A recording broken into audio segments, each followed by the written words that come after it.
The morning my son moved my chair away from the head of the boardroom table, I understood he was not trying to retire me. He was trying to erase me. I arrived at Whitaker Foods Group at 8:20 on a Thursday, 10 minutes early, the way Walter and I had done for 32 years. The building still smelled faintly of roasted almonds from the test kitchen downstairs, and for a moment, as the elevator doors opened onto the executive floor, I let myself believe the day would be ordinary. Quarterly meetings were never warm, exactly, but they had a rhythm I knew. Coffee in silver carafes. Leather folders lined up beside water glasses. Daniel tapping his pen when he was nervous, the same way he tapped a crayon against the kitchen table when he was 7.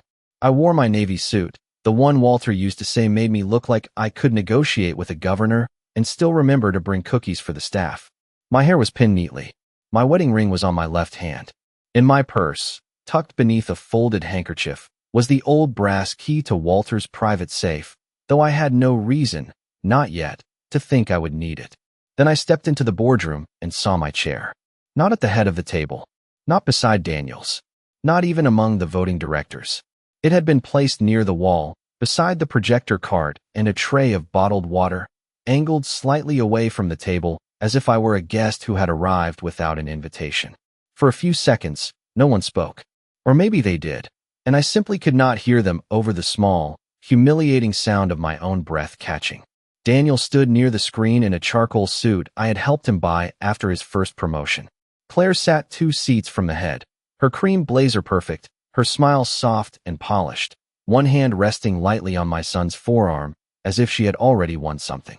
"Mom," Daniel said, too brightly, "glad you could join us. Not good morning. Not welcome. Not your seat is here. Just glad you could join us," as though I had wandered into a room he owned. I looked at the men and women around that long walnut table.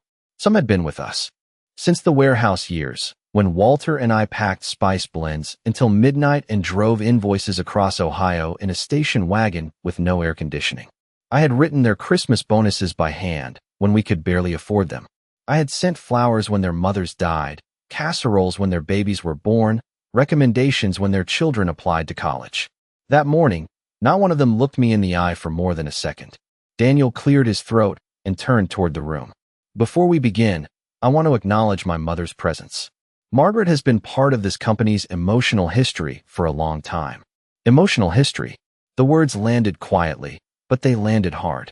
Claire's smile widened by half an inch. Someone gave a polite chuckle, unsure whether laughter was expected. Daniel continued, "She is here today mostly for context, as we discuss the future of Whitaker Foods under a more modern leadership structure." I did not correct him.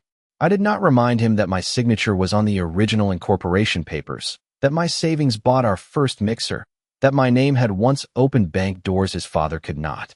I only walked to the chair by the wall, sat down slowly, and placed my purse on my lap. The leather felt cool beneath my palms. Across the room, Claire leaned toward Daniel and whispered something that made him nod. In that moment, I understood the chair was not a mistake. It was a message, and because they thought I was too old to read messages, they had forgotten I was the woman who helped write the first ones this company ever sent. Daniel tapped a remote, and the screen behind him lit up with a polished slide titled Future Governance Structure. The words were clean, blue, and expensive looking, the kind of presentation a consultant builds when the decision has already been made and the meeting is only theater. I sat near the wall with my knees together, my purse steady on my lap, and listened as my son explained why the company I helped build needed to be protected from people like me. He never said my name at first. That was the clever part. He spoke about outdated influence, emotional decision-making, legacy, hesitation, and the need to separate family affection from corporate strategy. Each phrase floated across the table like it had no owner, but every person in the room knew where it was meant to land. On my silver hair, on my wrinkled hands, on the navy suit I had ironed myself that morning because I still believed showing respect to a room mattered. Claire sat beside him with a folder open in front of her, though she never looked down at it. She did not need to. I could see her sentences in Daniel's mouth. He had always spoken plainly when he was young, sometimes too plainly, the way boys do before the world teaches them how to hide sharp things under soft cloth. This new language was not his. It was hers. Modernization. Streamlining. Reducing founder dependency. Transitioning symbolic roles. I looked at Claire while Daniel spoke, and she gave me a small, sympathetic smile, the kind a woman gives another woman when she wants witnesses to think she is being kind. "We all love Margaret," she said at last, folding her hands on the table. "But love is different from leadership." A few heads nodded. Not many. Just enough. I remembered the first time Claire came to Sunday dinner 8 years earlier, wearing a pale pink sweater and carrying a bakery pie still in its plastic container. She had called me Mrs. Whitaker 3 times even after I asked her to call me Margaret. She had praised the house, the silver, the framed photograph of Walter shaking hands with the governor, but she had not asked one question about the years before any of those things existed. Not about the rented kitchen. Not about the delivery routes. Not about the week Walter and I slept 4 hours a night because a grocery chain in Michigan had given us our first large order and we were terrified of failing. Claire had only looked at the finished life. She had never respected the labor that built it. Daniel moved to the next slide. There was a chart with boxes and arrows, and my name appeared in a pale gray rectangle off to the side. Honorary founder advisor. No voting authority. No operational review. No approval requirement. It was strange to see a lifetime reduced to a gray box. I had once signed payroll checks at my kitchen table while Daniel slept upstairs with a fever. I had missed school concerts because shipments were late. I had spent my 40th birthday in a county fair booth handing out samples to strangers and smiling until my cheeks ached. Now my son was explaining to a room full of people that my usefulness had expired gracefully. "This is not about removing Mom," Daniel said, turning toward me for the first time.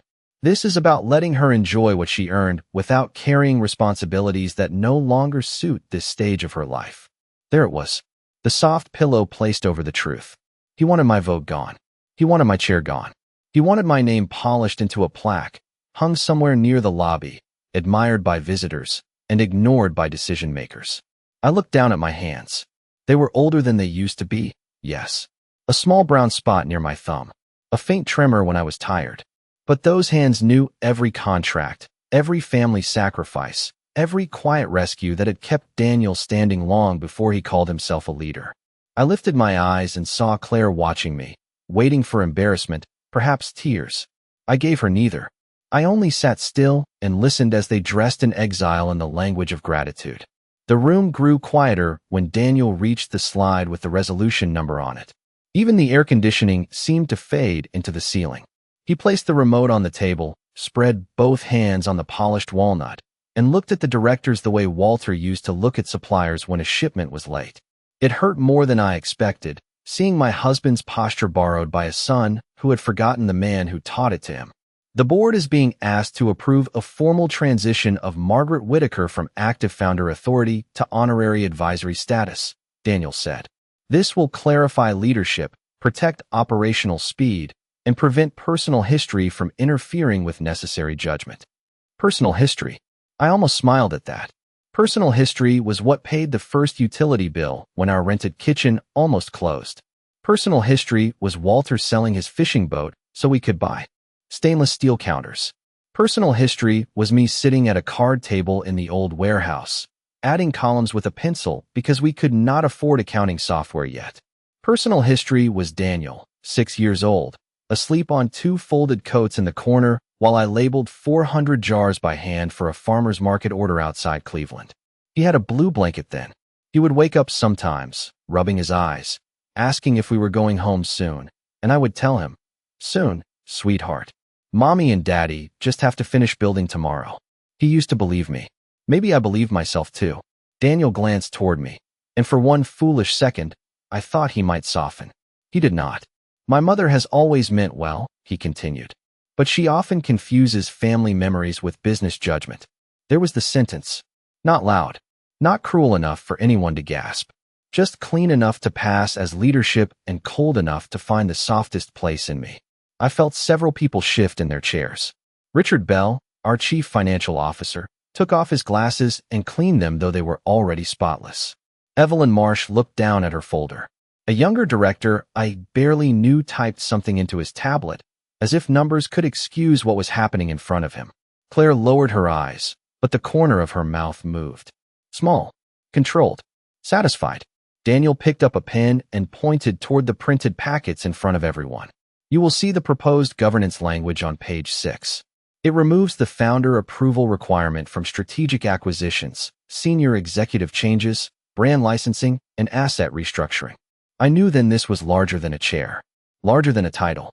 They were not only taking away my vote on meetings and memos. They were taking away the lock Walter and I had placed on the doors that mattered. The lake property, the original recipes, the family name, the stock protections. Every piece Daniel had once called old-fashioned was suddenly something he wanted free access to. My throat felt dry, but I reached for the bottle of water beside my chair and unscrewed the cap slowly. The small sound seemed louder than it should have been. Daniel watched me, perhaps expecting me to speak, perhaps hoping I would make it easy by sounding confused, emotional, elderly. I took one sip and set the bottle back down. "Mom," he said, softening his voice for the room. "I know this may feel sudden, but it is the best way to honor what you and Dad started without burdening you with decisions that have become too complex." Burdening me. I had carried payroll through a recession. I had negotiated with grocery buyers twice my size while Daniel was still learning long division. I had sat beside Walter through tax audits, vendor disputes, product recalls, and the terrible winter when we nearly lost the company before it ever became worth stealing. But my son said complex as if it were a country I had never visited. Claire finally spoke, her voice warm as fresh coffee and just as dark beneath the surface. "Margaret, everyone wants this to be graceful. You deserve peace. You deserve mornings in your garden, lunches with friends, time away from all this pressure." She gestured lightly around the room, as if the company were an unpleasant chore I had accidentally wandered into instead of the spine of my adult life. I looked at her then, really looked. The perfect hair, the pearl earrings, the wedding ring Daniel had bought after I quietly transferred money to help him cover the down payment on their first house. She did not know that. Or if she did, she had filed it under weakness. Daniel turned back to the board. "All in favor of moving the resolution to final vote tomorrow morning." Hands rose slowly around the table. Not all at once. That would have been easier to hate. They rose with hesitation, with discomfort, with the cowardice of people who wanted the benefit of betrayal without the shame of appearing eager.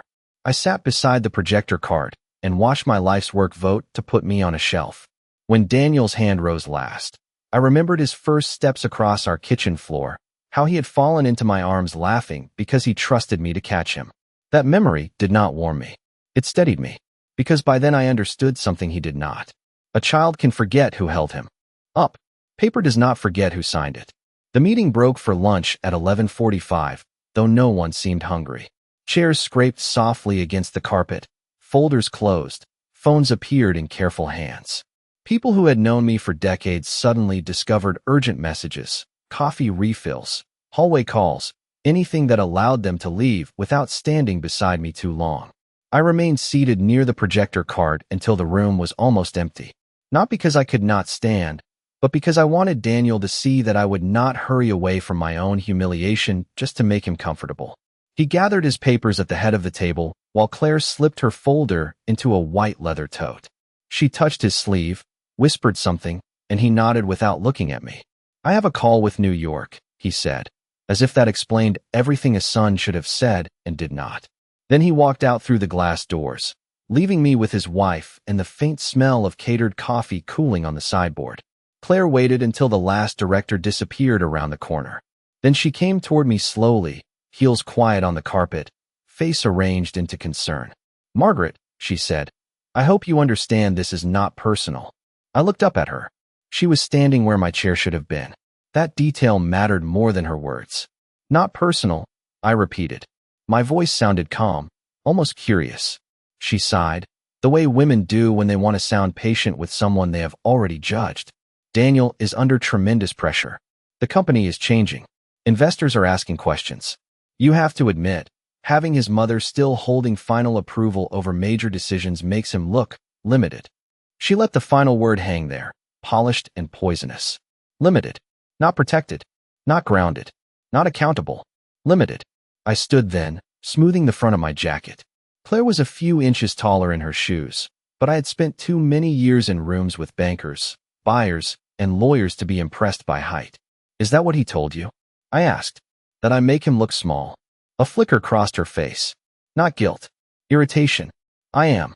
Saying this could be graceful, she replied, lowering her voice. You could be celebrated. There could be a dinner, a tribute video, a scholarship in your name. People would applaud you. Daniel would be grateful. And in return? I asked. Claire smiled again, but this time she forgot to soften it. In return, you stop forcing him to choose between his future and his mother.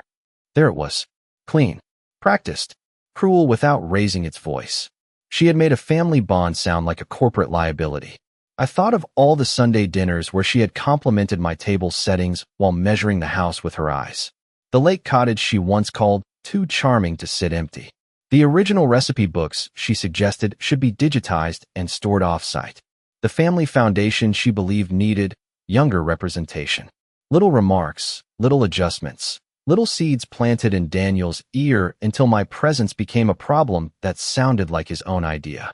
Daniel is not choosing between his future and his mother, I said. He is choosing between gratitude and appetite. Claire's expression tightened. Be careful, Margaret. Public resistance at your age can look unstable, even when you mean well. I felt the insult settle between us like a document placed on a table. At my age. Unstable. Mean well. Words chosen to make dignity look like confusion. I picked up my purse from the chair near the wall and placed the strap over my arm. My fingers brushed the outline of Walter's brass key through the lining, and something inside me became very still. Thank you, Claire, I said. She blinked, surprised. For what? For finally speaking plainly. I walked past her toward the hallway. Behind me, she said my name once, sharper than before, but I did not turn around. The elevator doors opened, and I stepped inside alone. As they closed, I saw her reflection in the polished metal, small and pale behind me. For the first time all morning, I understood that Daniel had not built this plan. He had only delivered it. Claire had written the script, arranged the room, moved the chair, and taught my son to call his betrayal leadership. What she did not know was that Walter had written something too, years before she ever entered our family, and his words were locked in a safe 2 miles from that building. I drove home through downtown Columbus with both hands on the steering wheel and the radio off. The city moved around me in its usual afternoon rhythm, delivery trucks, office workers, a school bus turning carefully at Broad Street. But inside my car there was a silence so complete it felt almost physical. I did not cry at the stoplights. I did not call Helen. I did not leave Daniel a message asking how he could do such a thing to his mother. Those were the things Claire expected from me. Hurt words, trembling questions, proof that I was too emotional to hold power. Instead, I drove the 7 miles back to the White House Walter and I had bought when the company finally became stable enough for us to stop counting every gallon of gas. The maple tree in the front yard had turned gold at the edges. Walter planted it the year Daniel started high school, saying one day it would shade the porch when we were too old to care about mowing the lawn ourselves. I sat in the driveway for a moment after shutting off the engine, looking at the porch swing Walter built with his own hands. He had sanded the armrests smooth because I always read there on summer evenings. 1 glass of iced tea beside me, company papers balanced on my knees. So many people believed Walter built Whitaker Foods, and I simply stood beside him, smiling in photographs. Walter never believed that. He knew which of us remembered the vendor contracts. He knew who caught the pricing mistake that saved our first grocery deal. He knew who stayed awake with Daniel when he had the flu, then went downstairs at 4 a.m. to finish payroll before the bank opened. Inside the house, everything was quiet. Too quiet. His brown jacket still hung on the peg near the mudroom, though he had been gone nearly 4 years. I had never moved it. Some widows pack quickly because the reminders hurt. I kept the reminders because forgetting would have hurt worse. I walked to the study at the back of the house, the room Walter had always called headquarters, even after real headquarters. Moved into a glass building with 3 conference rooms and a reception desk. His desk faced the window. The leather chair was worn on the right side where he used to lean while reading. Behind a row of old tax binders was the small wall safe, painted the same color as the built-in shelves. Most people never noticed it. I reached into my purse and took out the brass key. My fingers trembled then, not from fear, but from memory. Walter had placed that key in my palm 3 months before he passed, and said, "Maggie, if they ever make you feel like a guest in what we built, open the safe." At the time, I thought grief had made him suspicious. I told him Daniel was our son. He only looked at me with tired eyes and said, "That is why I am protecting you from loving him too blindly." The lock turned with a soft click. Inside were neat folders, a sealed envelope, and the original corporate binder from 1989, its black cover faded at the corners.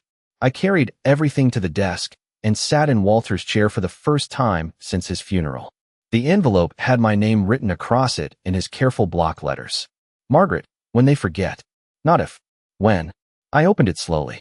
The letter was 2 pages, written in blue ink, steady at first and shakier near the end. He told me he had seen Daniel changing after Claire entered the family, seen the impatience, the embarrassment, the way our son spoke about legacy as if it were an obstacle instead of a debt. He said he hoped he was wrong.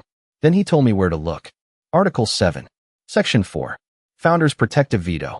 I opened the corporate binder and found the page marked with a yellow tab. The language was formal, dense, and dry, but the meaning rose from it like a voice I had not heard in years. No removal, limitation, dilution, or ceremonial reassignment of founding authority could proceed without my written consent. Any attempt to pressure or misrepresent the founding shareholders' role could trigger emergency review of executive conduct. I read it once, then again, then a third time, slower. Outside, the afternoon light slipped across Walter's desk, touching the edge of his old fountain pen. I placed my hand over the page and finally let out the breath I had been holding since the boardroom. Daniel thought he had moved my chair. Claire thought she had moved me out of the company. But Walter, careful Walter, had built a door beneath the floor they were standing on. And he had left me the key. The next morning I called Thomas Reed before the sun had fully cleared the maple branches outside my kitchen window. His number was still written in Walter's old address book, the leather one we kept in the drawer beside the stove because Walter never trusted phones to remember the important things for him. Thomas answered on the 4th ring, his voice older than I remembered but still precise. "Margaret Whitaker," he said after I gave my name, and there was a pause that carried more kindness than any greeting. "I wondered when you might call." I stood very still beside the counter. The coffee maker hissed behind me. "Then you know why I am calling." He exhaled softly. "I know enough to ask whether Daniel has finally tried to move you out of governance." Finally. That word told me Walter had not been alone in his concern. I looked down at the corporate binder open beside my coffee cup, Article 7 marked with a yellow tab, and Walter's letter resting on top, like a hand placed over mine. "He held a preliminary vote yesterday," I said. "Tomorrow morning they intend to finalize a resolution making me an honorary advisor without authority. He says it is modernization. Claire says it can be graceful." Thomas was quiet long enough for me to hear the small tick of the kitchen clock. "Did anyone present it to you as optional?"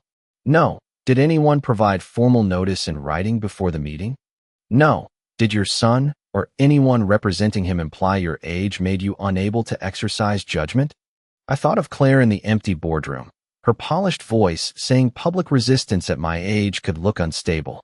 I thought of Daniel speaking about complexity as if I were a child staring at machinery. "Yes," I said.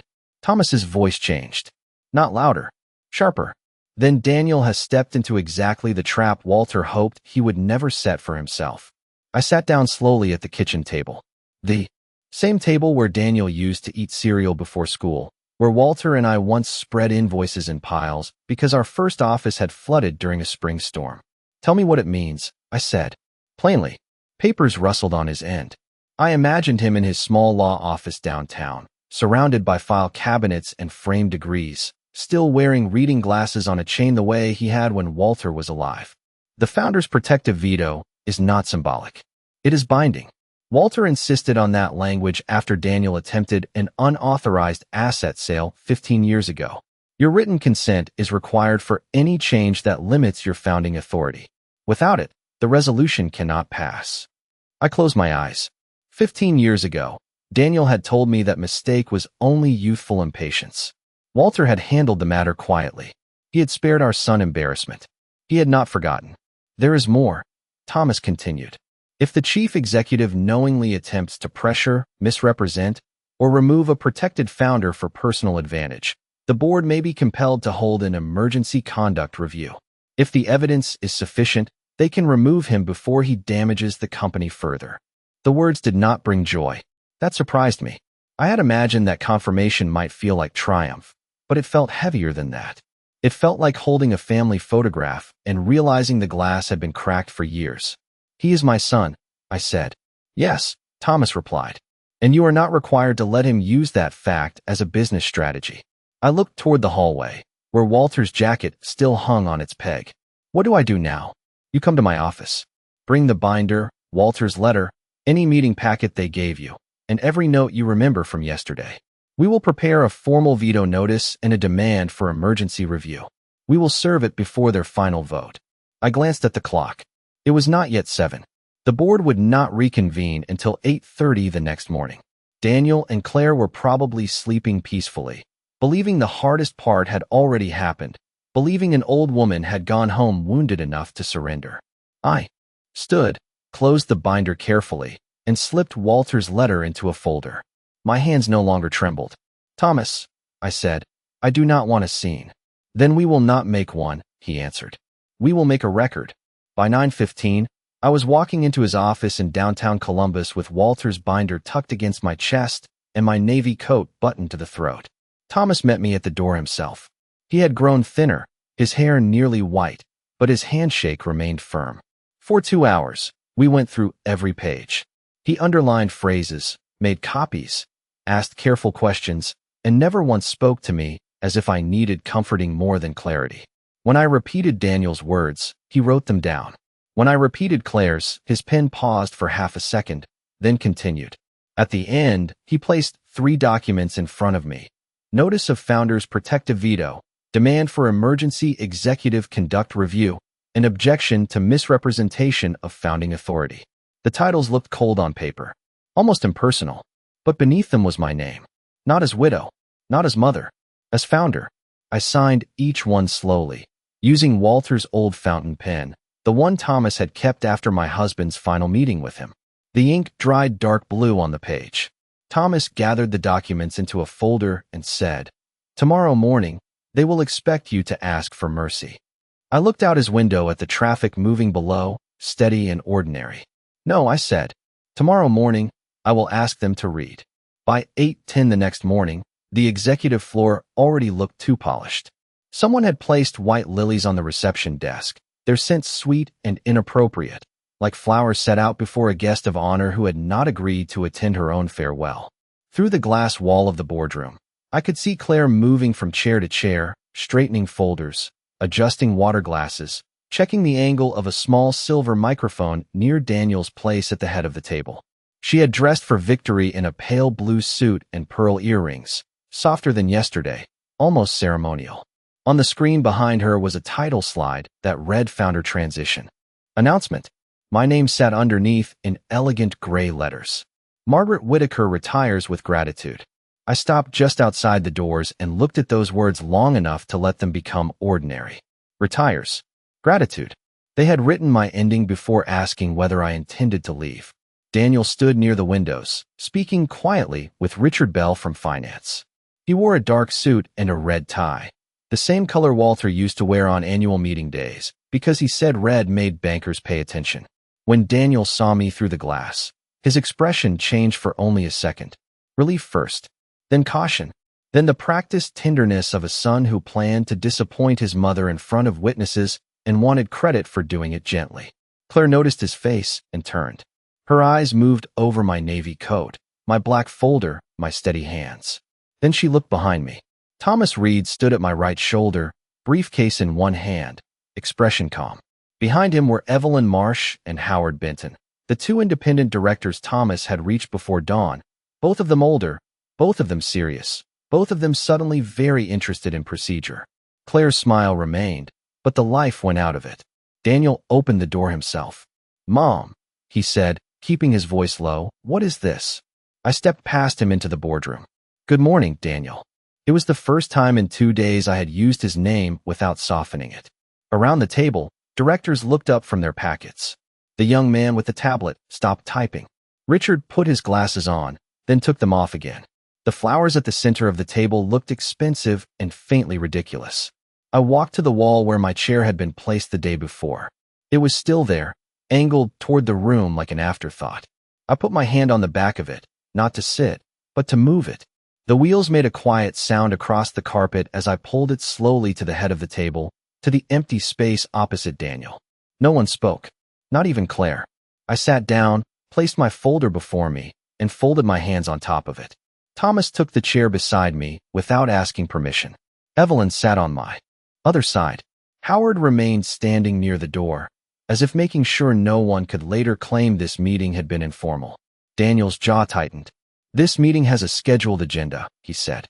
"Yes," Thomas replied, opening his briefcase. "And before any final vote, there are several governing documents the board is legally required to review." Claire leaned forward. "Thomas, this is a family matter being handled internally." Thomas looked at her over his glasses. "No, Mrs. Whitaker. This is a corporate governance matter involving a protected founding shareholder." The room shifted. Not loudly, just enough for me to feel power move from performance to paper. Daniel looked at me then, truly looked, and for the first time since he had moved my chair, there was no smile prepared for the room. "Mom, you should have called me if you were upset." I opened the folder and removed the first document.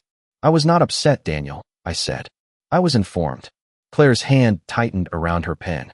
The screen behind her still promised my graceful retirement, but the room no longer believed it. Thomas passed copies down both sides of the table, one by one, each page landing with a soft sound that seemed to erase a little more of yesterday's applause. I watched my son pick up the document and read the title. "Notice of Founder's Protective Veto." His eyes moved once across the page, then stopped. In that silence, I understood something I had not expected. I did not need to raise my voice to be heard. I only needed to return to the chair they had forgotten was mine. Thomas let the room sit with the title of the document for a few seconds before he spoke. He had always understood the power of quiet paper. It does not defend itself. It simply waits for someone honest enough to read it. Daniel held the notice in both hands, his thumbs pressed against the margins, and I could see him searching for a flaw before he had even reached the second paragraph. Claire leaned toward him, but Thomas placed another copy directly in front of her. "For clarity," he said, "Mrs. Margaret Whitaker is exercising the founder's protective veto under Article 7, Section 4 of the original Corporate Governance Agreement. The proposed resolution to remove, limit, or reclassify her founding authority is therefore blocked." The word block traveled around the table without anyone repeating it. Richard Bell cleared his throat. "Thomas, are you saying yesterday's preliminary approval is invalid?" "I am saying it was procedurally defective," Thomas replied, "and any final vote based on it would expose the company to significant legal challenge." Daniel set the paper down too carefully. "This is an old provision," he said. "It was created for a different version of the company." I looked at him across the table. "So was the name on the building." No one laughed. Daniel's face tightened, and for a moment I saw the boy he used to be when he was caught taking quarters from Walter's change jar, not because he needed them, but because he wanted to see whether rules applied to him. Claire recovered faster. "Surely no one is suggesting Margaret should carry operational authority indefinitely," she said. "This company has investors, employees, responsibilities. Sentiment cannot override practical governance." Thomas opened the corporate binder to the marked page and turned it so the board could see the original signatures. Walter's. Mine. The first board secretary's. The ink had faded slightly, but the authority had not. "This is not sentiment. This is contract language." Evelyn Marsh leaned forward and read silently, one finger moving beneath the lines. Howard Benton asked for the prior meeting notice. Richard looked toward Daniel. Was this provision reviewed before the proposal was placed on the agenda? Daniel did not answer quickly enough. That silence did more than any accusation could have done. Claire touched his sleeve under the table, a small motion meant to steady him or warn him. I noticed because mothers notice hands. "We had council review the current bylaws," Daniel said at last. Thomas nodded. "Current summaries often omit protective clauses if no one asks the right question. Walter Whitaker asked the right question 30 years ago. Hearing Walter's name in that room changed something. It was as though the polished table remembered him. I remembered him too, standing in our first office with rainwater leaking through the ceiling, saying that a company without memory becomes a machine that eats its makers. Daniel pushed back from the table. "This is unnecessary. I was trying to give my mother dignity." I opened the second document and slid it toward him. You tried to give me a title without a vote, a farewell without my consent, and a chair beside the wall. His eyes moved to mine, then away. Thomas began distributing the demand for emergency executive conduct review. The matter before the board now includes more than the blocked resolution. Under the same provision, an attempt by an executive officer to pressure, misrepresent, or diminish the protected founder's authority for personal or strategic gain permits immediate review. Richard's face lost color. Not fear for Daniel, I think, but fear of the liability he had almost signed. The younger director finally put his tablet flat on the table. Claire spoke sharply enough that her kindness fell away. This is absurd. Daniel has given his life to this company. I turned to her. No, Claire. Daniel was given a company to serve. That is not the same as giving his life to it. The sentence landed harder than I intended, but I did not take it back. Daniel stood, buttoning his jacket as if height could restore control. I will not have my leadership questioned because my mother is having an emotional reaction. There it was again, the word emotional, brought out like a broom to sweep me from the room. I folded my hands over Walter's letter, which lay inside my folder unseen. Daniel, I said, yesterday you told this board I confused family memories with business judgment. Today I am showing you the business judgment your father and I wrote down when you were still asking us for gas money. Evelyn looked up from the document. The review appears mandatory if requested by the protected founder. Thomas answered, correct. Howard closed his copy and finally sat down. Then we should proceed according to the governing documents. Daniel looked from one face to another, waiting for loyalty that had been abundant when the risk belonged to me. Claire's pen rolled from her fingers and tapped once against the table. The sound was small, but in that room it felt like the first crack in glass. Thomas placed a final page before the board secretary. The first action is to record the veto. The second is to open the executive conduct review. The third is to determine whether the chief executive should be suspended from authority pending the board's findings. Daniel stared at the word suspended as though it had appeared in a language he had never learned. I did not smile. I only sat at the head of the table, in the chair I had pulled back myself, and waited for the vote to begin. The vote began without ceremony. No one asked for coffee. No one adjusted the flowers. The board secretary read the motion in a voice so careful it seemed to step around every word before touching it. First, the veto was recorded. My authority remained intact. The gray slide behind Daniel still said I would retire with gratitude, but no one looked at it anymore. Then came the emergency review, and one by one the facts were placed on the table where yesterday my dignity had been placed beside the wall. Lack of proper notice. Failure to disclose the founder's protective veto. Attempted reclassification of a founding shareholder without written consent. Public statements questioning my judgment in a way that could expose the company to claims of coercion. Thomas spoke only when necessary. Evelyn asked measured questions. Howard requested the meeting packet Daniel's office had prepared. Richard confirmed, with obvious discomfort, that the proposed change would have allowed executive control over brand licensing, real estate assets, and senior appointments without my approval. With every answer, Daniel seemed to shrink inside the suit that had looked so expensive an hour earlier. Claire sat perfectly still beside him, but stillness is not the same as calm. Her fingertips pressed against the edge of the table until the skin around her nails turned pale. When the board secretary finally read the motion to suspend Daniel from chief executive authority pending full review, the room held its breath. Howard voted yes.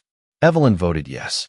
Richard hesitated, looked at Daniel, then looked down at the documents and voted yes. The younger director voted yes, so quietly I almost missed it. Daniel did not speak. He only stared at the table, as if the walnut grain might rearrange itself into an escape. Thomas leaned toward the secretary.